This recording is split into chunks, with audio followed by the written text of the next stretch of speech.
Veľmi ma teší, že tým, ktorý pripravuje Globsec, dokáže prichádzať každý rok s novými myšlienkami a jedna z myšlienok, ktorú považujem za veľmi dôležitú a prospešnú, je, že Globsec vychádza z zatvorených priestorov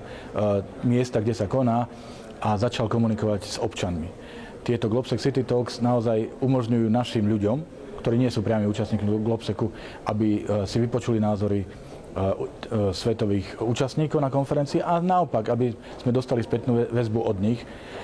Myšlienka ako taká sa osvedčila a preto som veľmi rád, že pre tento ročník